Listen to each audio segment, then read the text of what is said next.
tell me I only wanted to know you. I've driven right in the same town. I feel it's time that I slow down, and that means without you.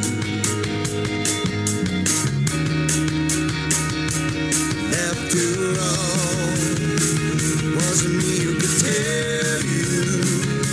And after all, you wouldn't listen anyway. And after all, you always got what you wanted. You always got what you wanted.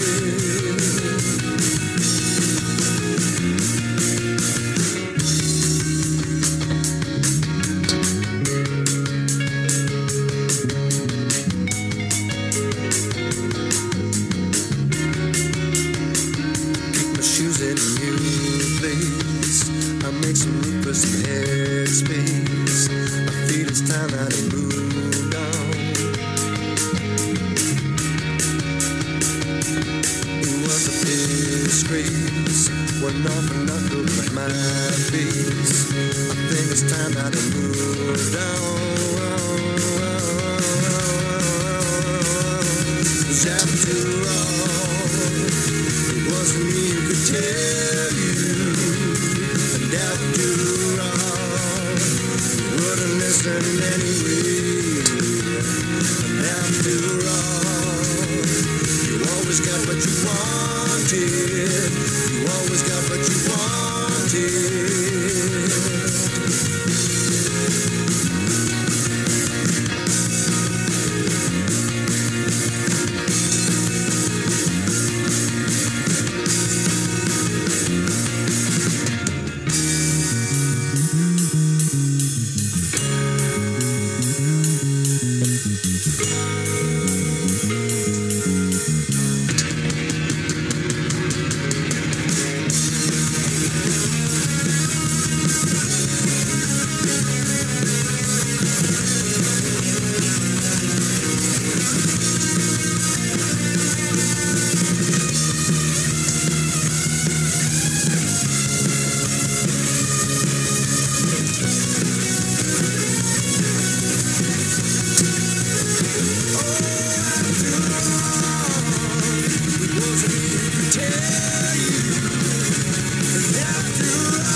So, a local band from Great Yarmouth have made it through to the regional finals of the UK's biggest original music competition, Live and Unsigned. The winners of the showcase play a grand final at the huge O2 venue in London.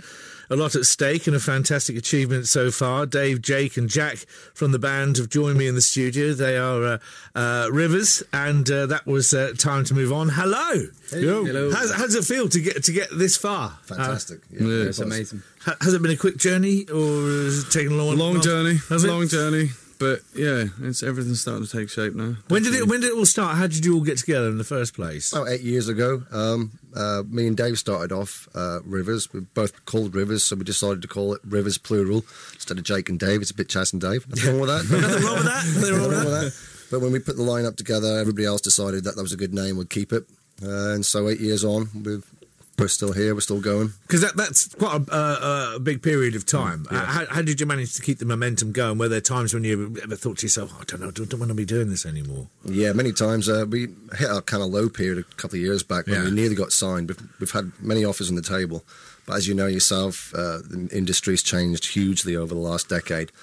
We've had that storm to weather as well. So at times when people weren't signing and nobody really knew what was going to go on with the online presence stuff, we've had to ride the storm, and we're still here now. And, you know, I think when we have lulls, sometimes you do feel like maybe we've come to the end of the road, and then something happens, a momentum builds, and then we get running with the ball again, you know, and that's where we are now. Yeah, it's a very different industry today to what it was, say, 10 years ago.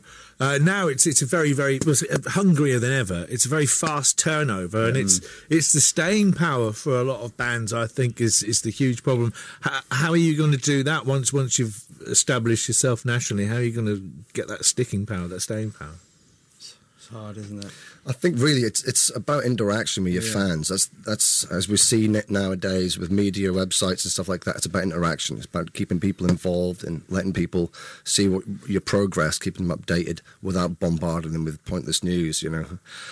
So yeah, it's an interesting thing. I think so long as you've got something still to offer, you can keep sustaining with this. You just have to have something new, and you've got to enjoy it along the way as well. I mean, if it's just a treadmill, or it's just hard work and there's nerves and there's worry and there's way, if you're not enjoying it, then there's no point in doing it. So how do you keep it fun? How do you keep enjoying yourself? Probably on stage torture for a little while. We'll go through periods and we'll be halfway through a song and one of us will try and put each other off or something like that. But it seems to add to our presence on stage. A little bit of nerves is always good though, isn't it? Yeah. When you lose that, that's when you should stop doing If you don't get that a buzz when you step out there, you're right, it's pointless doing it. You may as well be sitting at home. Just give it up, playing music to yourself, I suppose. And we're very lucky in that we bounce off each other a lot anyway, just naturally. It's not something we have to force or work at. It happens, and that shows on stage. It even shows in the recording. So we have a good time, and people have a good time. It's kind of contagious, you know, so they have a good time as well. Well, I suppose when you've been together for a certain amount of time, it's like any relationship, isn't it, really? Whether it's best mates, whether it's be a love relationship or something, you get to know each other. I wouldn't go as far as to say inside out, but you get to know each other really, really well. You can preempt what the other one is going to be doing. Suspect, man. Yeah.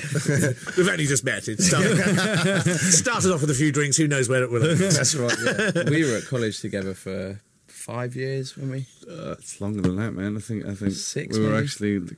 I think we were nearer the 10 mark. We were at college for in uni, so. and going through university and everything. But obviously, me and Jake, brothers, been around each other and at home and singing and playing guitar and playing instruments for years. So between all of us, we've all got an inner connection and it works really well. So tell me about Live and Unsigned and what it's like being involved with that. Are you enjoying it? What was it like? Well, it was basically, we thought we're going to sign up for every kind of competition going, because it's worth to see if we've got anything to offer people. And we first went for the competition, and we went down for the first audition, and luckily we managed to sell through. And they said that we'd really like to come back for the second part, which is on Basildon on March the 17th, which will then, it's a longer showcase, and then if we do well from that, we get automatically put through to there too. But it's tough, and there's a lot of stuff. It is tough, and I guess they have to be ruthless and brutally honest without just taking some of the sensationalism that's come off certain television programs. They have to be honest with you. Yeah. I sort of brace for these people who've been in the business for years and can be a little bit callous, a little bit hardened. Yeah, I think it's knowing your game. I mean, we've had a lot of playing experience, and like I said, we've had to weather tough times and really hunch together. So things like this don't necessarily put us on the back foot. We're quite prepared for them, and we love playing to a bigger audience. I mean, we played the Clifftop Gala 2 years ago. It must have been about 4,000 people on the beach watching us. Wow. The bigger the crowd, the bigger the buzz. You're all right with that, are you? Yeah, we love it. We love it. Well, I suppose you get to audience size. I suppose you get to a certain number where it doesn't matter anymore. It's just so huge. The scariest thing, it's you can have as many people out there as you want, but you have a small, intimate gig, and we have of about 10 people. That's the more nerve-wracking. White to their eyes. Yeah, that's the tougher one. I mean, we definitely. put on the same show as we do to 4 people as we do 4,000, don't we? Yeah.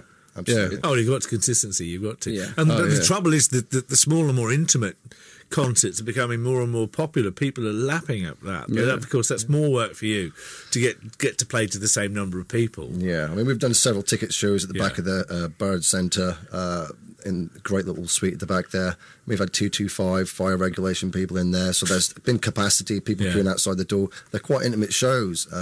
We like doing them as well. It's just about, and we did a pub the son, Bradwell, just Saturday. I know it well. About 100, 120 people in there. It was very, very close. You couldn't get cigarette paper between people. And it was fantastic. You know, it really went off like a frog on a hot plate. It was brilliant. That's a good expression. I like that. Now, I've got a CD in the machine here, and there's only got one track on it. It's 2 minutes 42. Is that the right one to play? That's right. There's no bad language on it or anything like that, is there? We did a special radio edit. Oh, did you? Right. So there was. We'll find out in the fullness.